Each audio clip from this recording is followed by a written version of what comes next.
Should you continue working from home or return back to the office after COVID is over? Which one is going to be better for your career? In this video, we're going to explain the pros and cons for both of these different decisions and give you our recommendation depending on where you are in your career. And if you stay until the end of the video, I'm going to give you a bonus tip to really maximize your productivity while working from home.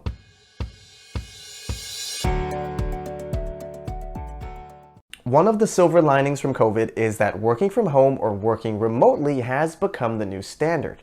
But with vaccines rolling out and COVID rates decreasing globally, many companies are now starting to discuss what the return to office plan will look like. Your company may even give you the option to continue working remotely or working from home permanently. Assuming that working 100% remote would allow you to essentially move or relocate to somewhere more affordable that is away from one of your company's offices, which of these two options is going to be better for your career? Well, let's discuss the pros and cons of each, starting with working from home. The pros are you would save time commuting, could live in a cheaper area, you could spend more time with your family, you can even build a sweet home office.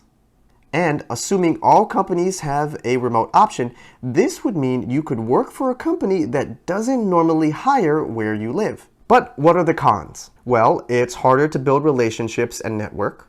Collaborating on projects can be difficult to do over video chat.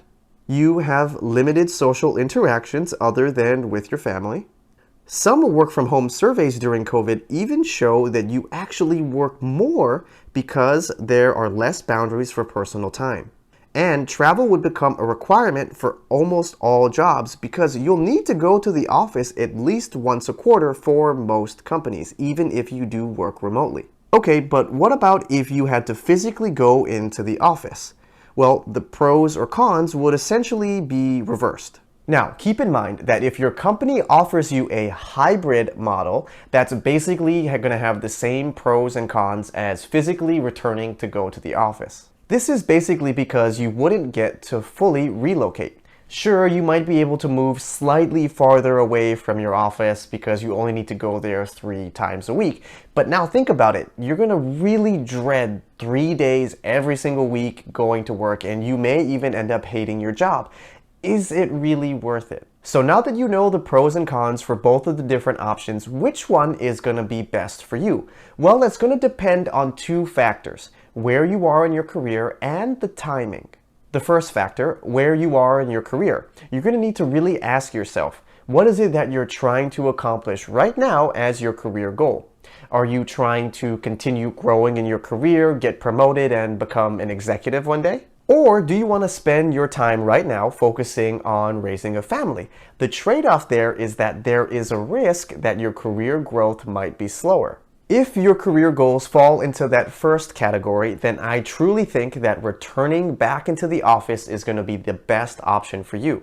Even if you don't work at the corporate HQ, being physically in the office will allow you to easily make connections, network, and get just way more visibility than if you were to work from home. Because we all know it's not what you know, but who you know that really matters when it comes to getting promotions. I can personally tell you there's been multiple times where just by being in the office at the right place at the right time, I got introduced to people that I would normally never ever get to meet. And these people tend to be huge decision makers when it comes to your career. Also, keep in mind that most executives will have to return back into the office post-COVID.